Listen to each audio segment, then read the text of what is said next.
Sledněcí věci ohledně toho zákonu. My jako zastupitelé nemáme nárok na ty. Ne. To je někde na YouTube nebo bude tam? Cizí jméno. Zřejmě bude vystřížen. Takže cizí jméno, kterou mají ty v kamladu.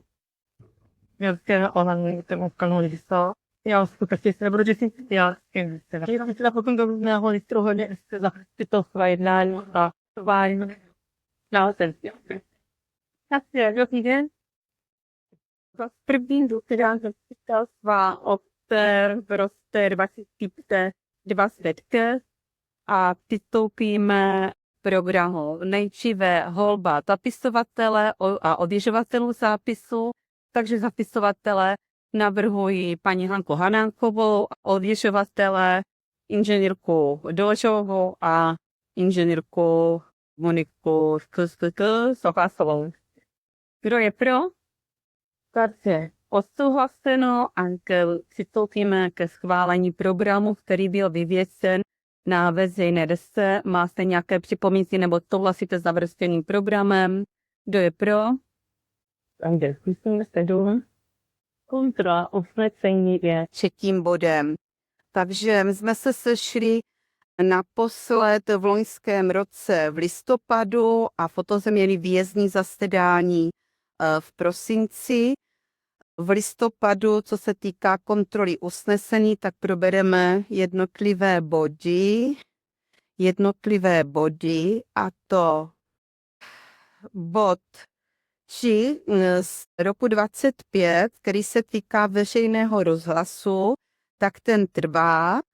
Bylo prostě, tato akce bude zaktualizována v letošním roce a na základě upřesněného potom rozpočtu bude provedeno výběrové řízení, takže bude ještě i předmětem dnešního bodu jednání. Co se týká dalšího bodu, to bylo zakoupení sirény s tím, že pan Hapala provede repasy a sirena se musí nainstalovat, tak bod prozatím trvá. Další bod, který nám trvá ještě, je řešení popraskání tady stěny ve společenské místnosti obecního úřadu. Já jsem vyzvala zástupce firmy MSEMO, která nám tady realizovala veřejné osvětlení a která se podílela i na vlastně zavedení energie elektriky do země. Takže bylo mi přislíbeno, že statik se dostaví, takže v nejbližší době, takže úkol trvá. Další úkol, který trvá, je ořezání lísy před obecním úřadem. My jsme řekli, že to budeme řešit v okamžiku, kdy budou odpojeny ty kabely, které tady tou lípou vedou a jsou protaženy, takže bychom měli prostor na toto zrealizovat. Pak tady máme bod, který se týká inventarizace 31.12. Paní pově s panem.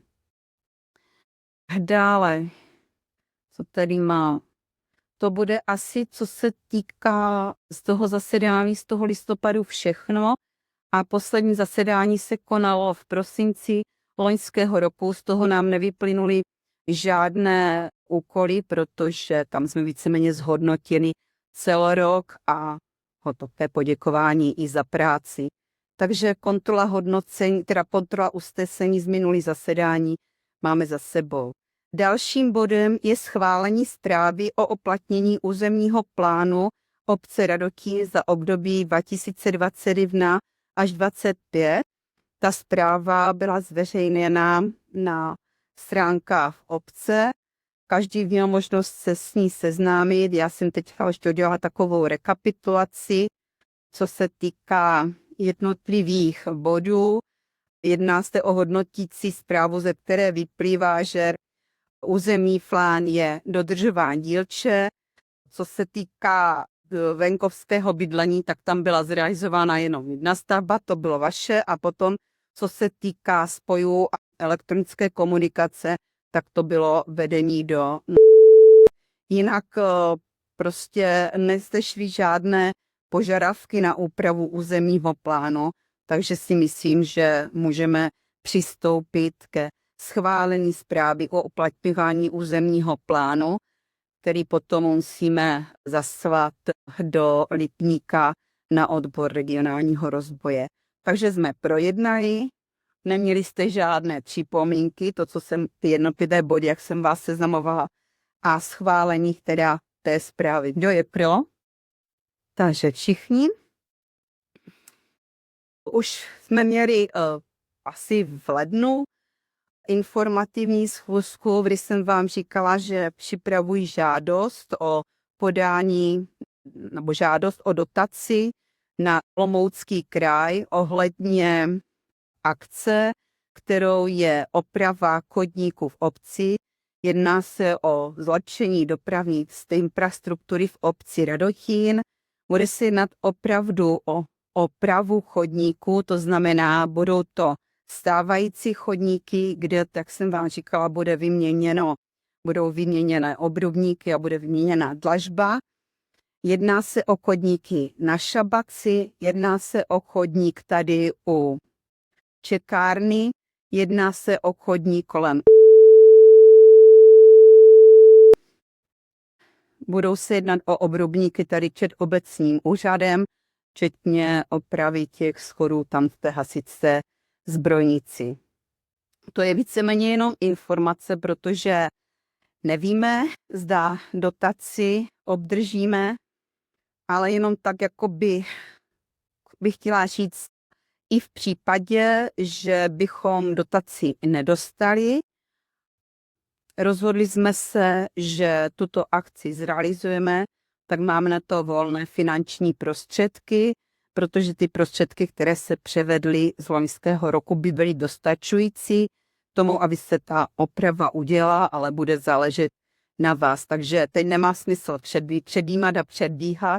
Uvidíme někdy koncem května, začátkem června, budeme vědět výsledek, jak jsme dopadli a pak bude zastupitelstvo rozhodovat. Takže to je jenom víceméně informaci.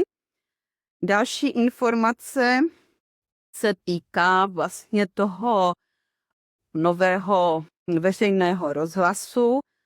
Tu akci jsme z loňského roku odložili na letošní rok z důvodu toho, že jsme nechtěli montovat ampliony na doposud neskolaudované veřejné osvětlení, takže teď máme kolaudaci za sebou. No a máme předložený aktualizovaný rozpočet na tuto akci. Já oslovím firmy, bude vypsáno výběrové řízení, kdy vy zase budete vyzváni, abyste vybrali nejvhodnější nabídku. Tak to zase jen pro informaci. Další informace se týká toho, že jsem jednala s úřadem pro zastupování státu ve věcech majetkových. Týkalo se to pozemku, kdy úřad pro zastupování státu by mohl bezúplatně převést na obec pozemky parcela 60/3, kam tam asi někde ten vánoční strom a jedna parcela je těsně pod kopcem za kaplí, tam když si bývala to asi si nepamatujete. Takže o tyto dva pozemky se jedná. My se musíme přihlásit do systému a jakmile za úřad pro zastupování státu nabídne tyto pozemky, tak se musíme přihlásit. A to je víceméně jenom pro informaci pro vás. Co máme? Další bod se týká odpadu a odpadového hospodářství. Tak já jsem si připravila takovou tabulku, kdy jednak chtěla předestat, že občané platí za odpady a za nakládání odpady v obci 800 korun na občana. Maximální částka je až 1200 korun. Samozřejmě, že náklady obce jsou podstatně vyšší než příjmy, které získáme vybráním poplatků za nakládání s odpadem. Ty příjmy jsou, tady mám asi 131 000, dobře, 135 000. Náklady s tím spojené byly v loni 380, takže nějakých 248 249 000 se spolupodílí obec právě na odpadovém hospodářství, ale myslím si, že to je ve většině obcí, že nikde to není, aby by se vybralo víc než ty náklady na ty odpady skly. Takže to je jenom pro informaci. Peťo, ty se z minulé ptal i ohledně třídění odpadu, tak já jsem si někdy našla, nevím, na školení, že v roce 2025 měla být separace, to znamená tříděný odpad měl činit 60% z celkového odpadu, což je teda strašně moc, jo, 60% tříděný a třídí se plasty, sklo, papír, bioodpad, oleje, teď už nově, od letošního roku. Textil, my sice nemáme kovy, ale to, co se vyváží nebo odevzdává třeba Pavlovicích, tak my o tom informaci máme a ještě něco se třídí. Ještě jedna nějaká položka, teď mě to nenapadá. Takže to patří do toho tříděného a samozřejmě, že ten tlak na to třídění bude čím dál větší, do roku 30 by to mělo být 65% vytříděného odpadu. Takže samozřejmě občané by měli třídit. A další takový tlak na občany a obce je v tom, že se snižuje množství odpadu, které se skládkuje za cenu do určité doby regulovanou. V loni to bylo 160 kg na občana, se mohlo skládkovat, myslím, za 500 korun za tunu. Teď už je to 150 kg a každý rok se to o 10 korun, teda o 10 kg na občana snižuje. No a když překročíme to množství vyprodukovaného odpadu na občana, tak samozřejmě zvyšuje se to skládkovné a tam to je teda podstatně velká částka. My jsme, myslím, v loni už, předloni vím, že to bylo někdy v říjnu, že jsme někdy ke konci října, že jsme už splnili, nebo respektive naplnili to množství vyprodukovaného odpadu, ale to se já nevím, teď přesně nevím, kdy se nám to tam lámalo. Já jenom prostě chci říct, že je čím dál větší tlak na to, aby se více třídilo a méně produkovalo odpadu. Takže to je k tomu odpadovému hospodářství. Další bod, který s tím souvisí, je sběr nebezpečného a velkoobjemového odpadu. Občané byli informováni nebo jsou informováni na stránkách obce, že se uskuteční na jaře jednak sběr nebezpečného odpadu. Tady mám 25.4. a velkoobjemového odpadu, kdy kontejner potom bude vyčistaven u čekárny, tak to bude 15. až 18.5. S tím, že obec má sice obecně závazné vyhlášce, že 2krát za rok vybírá nebezpečný odpad nebo zajistí sběr nebezpečného odpadu a 1krát za rok má zabezpečit svoz velkoobjemového odpadu. Děláme to 2krát za rok, tak si myslím, že to se týká občanů, vycházíme jim vstříc. Další novinkou, která letos je teda od 1.1., to je to třídění textilu. Tak první sběr textilu měl být teď v březnu, ale vzhledem k tomu, že jsem dostala informaci včera večer, tak už to nestihne distribuovat občanům. Přestože jsme se na to připravili, kontejner k dispozici, ale už se to asi nezvládne, tak já zjistím zítra, kdy bude další a pokud by to bylo v dubnu nebo v květnu, tak prostě by se to udělalo v té první polovině, předpokládám v roku, že určitě ještě bude jednou, no a po druhý sběr, kdy jsme dělali třeba na podzim. Tak, to je k odpadu a odpadovému hospodářství.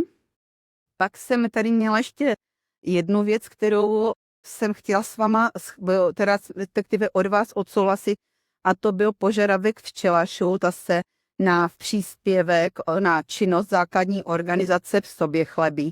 V loni jsme dávali 2000 korun. Já bych doporučila zase, abychom to těm včelařům dali, záleží na vás, na zvážení. Takže kdo souhlasí s tím, že bychom včelařům v Soběchlebí dali finanční dár ve výši 2000 korun? Takže všichni. No a poslední informaci, kterou pro vás mám, a to je řešení přístupového chodníku. Víte, že tam vlastně je problém, že svoji hosti nemají dobrý přístup, takže jsme oslovili projektanta, aby připravil návrh na zpracování teda projektové dokumentace, včetně zaměření a včetně vypraxování i potom podrobného rozpočtu. Nepředpokládám, že bychom realizovali chodník v letošním roce, ale měli bychom připravený projekt a mohlo by se to dát do příštího roku k realizaci. Tak to je jenom pro informaci. Já si myslím, že jsem vyčerpala vše. Máte vy nějaké připomínky nebo dotazy? Jeden dotaz k Petrovi ohledně elektriky, ten jsou u těch definitivně, to už se nezmíní, jasně. Tak. Takže nic. Tak Já bych chtěl oznámit že jsem byl jo. Poznačené prosídě, ano. že jak máme ten revízek, tam pozor, jak opět to cirklo počet.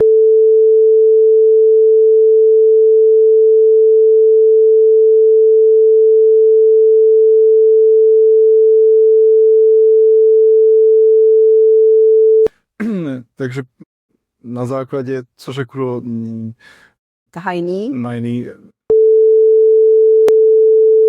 tak bychom udělali třeba výběrové řízení na zpracovatele, že oni by od nás okoupili to dřevo na spéčku a také je cena vysoká údajně, takže že by se to nám to vyplatilo hodně. Že pro občany tady stačí jako štěpice, že kdo chce dřevo. Tak já to jenom ještě upřesním. Vy jste to prošli, mohla jste říct, protože já jsem v tu dobu zrovna byla doma, takže dopoledne by s tebou šla, odpoledne jsem nemohla, měla jsem už výuku, ale vy jste vlastně prošli ten lesík, označili jste stromy, které by byly možné ke kácení, které by se dali teda skácet a prodat. A teď můžete si udělat odpolední prokazu, podívat se tam a zvážit, teda jak říká, oslovit České lesy nebo firmu nebo někoho, kdo by byl ochoten to odkoupit za základ cenu a my bychom potom teda rozhodli, jestli tím to umožní asi takto. Jo? Takže to ještě dám do zápisu, že jsi informoval. Já jsem dostala tu zprávu od toho hajného, nebo co ty tam je, po lesí má na starostnic, takže a to jsem měla poznačené a poměla se. Někdo to jenom víceméně pro informaci, že prostě udělat takovou průzkum stavu obecního lesa. No a Peťa, ten se na to podívá a vyvěděl, kde vůbec ta hranice mezi Hapalovým a obecním je. Tak, ještě něco? Já mám taky ještě něco. Tak jak vám všude nadběže ohledně odchod plastu, tak nás se ptají občané, že vlastně letos skončí volební období naše. A šli jste tady s nějakým programem, s nějakým návrhem, s nějakým cílem a že tak je jako za 4 roky, že nejde někoho nic vidět. Jestli se jako má nějaký důvod, nebo jako proč vlastně v tom zastupitelstvu jste, nebo jestli to mělo nějaký smysl vůbec, jako 3 roky mám před sebou a stále žádné ani návrhy, ani podněty, ani realizace.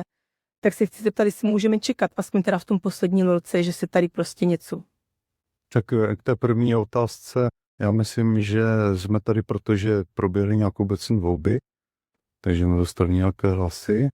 Další volby se blíží, tak uvidíme, jestli se zúčastníme nebo ne. Jako. Ale tam dají asi mlčané a my nevidíme jako akci, nebo jako proč vlastně se šli do zastupitelstva, že se s nějakým cílem, s nějakým programem a v tom programu bylo napsané spoustu hezkých věcí, tak který vás ty lidi volili. A já se ptám, protože za ty 3 roky a máme poslední rok před sebou, tak já nevím, já si myslím, že osobně, když jsou nějaké volby, tak ten člověk se podívá, super, za ty 3 roky bylo to, viděli jsme tohle, zažili jsme tohle, udělalo se tohle, to je prospěch vesnice, proč je nevolit další 4 roky?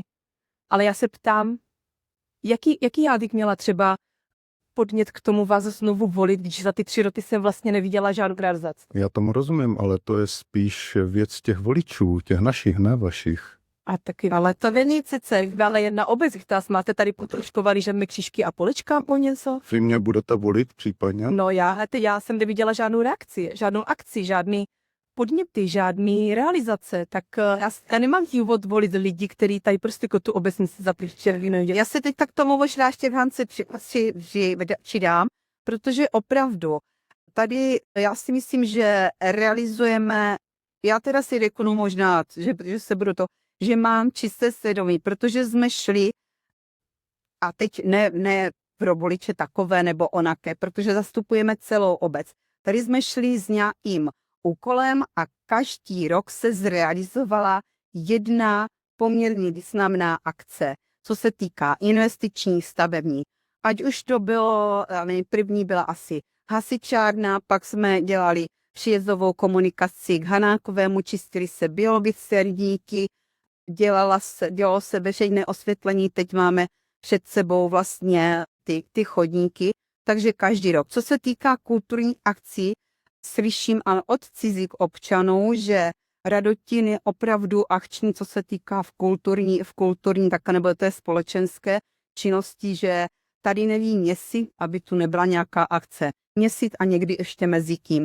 Takže na tom se taky podílí jakoby naši zastupitelé. Ale někteří ti zastupitelé, a teďka si nepíchám do nikoho, ale oni si píchají tady do nás občané, když tady jsou, už tady třeba i chlno, a řeknou, a kde jsou ostatní zastupitelé na těch akcích. Jo? Takže to zase musím Háku tady v tom podpořit. A neděláme to, že jsme strana jedna a druhá. Já jsem právě říkala, že když jsem nastupovala do funkce, že jsme nastoupili jako zastupitelé, ano, před volbama jsme mohli být proti sobě, protože kandidoval každý za sebe, ale po volbách prostě musíme táhnout všichni za jeden provaz, stanovit si nějaký cíl a ten jsme si zastanovili. I máme nějaký dlouhodobý plán obce, kde máme ty akce realizujeme. Takže už by to nemělo být, jestli volili občané tebe a nepovolili Hanku nebo mě, ale mělo by to být pro všechny občany. Ale já myslím, jako, že tady všichni spolupracují pro tu obec, nebo myslíš, že ne? Že jako jedeme proti obci? Já se nebavím o tom, že jestli byste jeli proti obci. Já se bavím o nějakým činu, o nějaké akci. Tam bylo zvelebování zeleně, spořádání kulturních akcí, sousedských posezeních, různých setkání. A za ty 3 roky tady nebyl jediný jeden podnět. A já se lutám. Proč? Jako já chápu, že když se tady zvolili 2 strany, tak každá měla nějakou jinou vizi, ale jsme tady za jednu obec, abyste byli voleni občany a neříkejte mi, že těm občanům, kteří vás zvolili, je jedno, že tady prostě třeba nebylo nic, co by vlastně je donutilo se něčeho zúčastnit. Jakože tady je jako nic prostě. A já si myslím, že co jsme tady měli, jak pokutnávku, nebo bavě se dělám o kulturních akcích, jo? Měli jsme tady seniory, tady ten obecní dům byl opravdu plný. A já opravdu jsem neviděla nikoho, že by tady měl značku já jsem proti. Prostě jsme se, bavili jsme se, šli jsme tady za nějakým cílem se prostě potkat a já tady nevidím rozdělené občany na to, že by šla po vesnici a řekla, hele, tebe nepozdraví, nebo tebe pozdravím, protože vy jste ze strany proti strany. Já nevím, že je tady strana proti straně, já to nechápu. Dobře, ale já jsem jako neporozuměl celkově jako by tomu dotazu, protože my teď tady probíráme nějaké schvalování územního plánu nebo podobně a v čem je tady jako problém? Já se ptám, proč tady 3 roky sedíte na práci a já od vás nevidím žádnou akci. A to se mám jako zvednout dají do... Protože jsou voleni jako zastupitele. Robil tady světidel. Ale to mají všichni. No ale já ti odpovídám na otázku. To jsou zastupitele a proto tady se mělo, aby zaskupovali. Ale když jsme se tady měli sednout všichni zastupitele, tak tady všichni všech 7 přijde. Poslechneme si paní Celetkovou, uděláme takhle, všichni zvedneme ruku a odcházím. Ale když neuděláme takhle a něco řekne, protože třeba hasičárnu, že tam zatíká, tak nám to byte na čelo a za 2 měsíce. Ale i víme, že ani že se to řeší, já to setky mám, a tak já nepůjdu ani nezbiju tam kus pletku, jako jo, to úplně stejně, když prosím vás zatýká nám hasičáry, co s tím budeme dělat? A úplně stejný dotaz mám já na vás. Jako to je stejné. My tady nejsme od toho, aby my 4 jsme počítali jako vaše třeba návrhy nebo jako co je špatně nebo není špatně. Já se ptám, proč to tady není? Proč se třeba neudělala nějaký podnět na zeleň, nevypracoval se nějaký návrh od vašich, jak říkáte, vašich voličů, vašich občanů. Jako my tady jsme taky za občany, protože jsme zastupitelstvo, ale taky se tady snažíme něco dělat pro to, aby to tady fungovalo, nebo aby to tady jak by rostlo, aby tady vůbec jako ty lidi chtěli chodit, nebo chtěli se setkávat. Proto se ptám, proč já jsem z každý zastupitelstvo tady mám ty vaše noviny. Dneska jsem si je nevzala. ale ráda bych vám přečetla, co jste měli z plánu za ty 4 roky tady v tom zastupitelství. A my nehážeme klasky pod nohy, aby my jsme byli proti něčemu, co vy byste tady chtěli zrealizovat. Vám milé rádi si můžeme rozdělit věcice, jako. To jsme mohli na začátku, protože jako tak taky nemáme kapacitu na to, abych ve 14 tady buď pro děti, nebo pro seniory, nebo pro obec, cyklovýlety, nebo obecní výlety, jo, nebo cokoliv. Každý se může iniciovat. Já nevidím žádnou akci prostě, proto se ptám. Tak dal bych tomu třeba ještě nějaký čas a nějaké akce budou. Protože volby trouzí, no jsem viděla mu. Už jsem viděla někde i termíny stanovený voleb, kde by si někdy pásy 6 říjen, tam nějaký tahy. Tak, pokud že máte další, takže děkuju a ukončím dnešní zastupitelstvo. Je možné, že se příště zase jdeme dříve, protože pokud budeme chtít zrealizovat rychle ten veřejný rozhlas, tak musí výběrové řízení, komise vybere a pak to zbuda schválí, takže bychom se sesli na schválení toho Librama Forenza v Prezistan. Tak pro dnešek děkuji. No.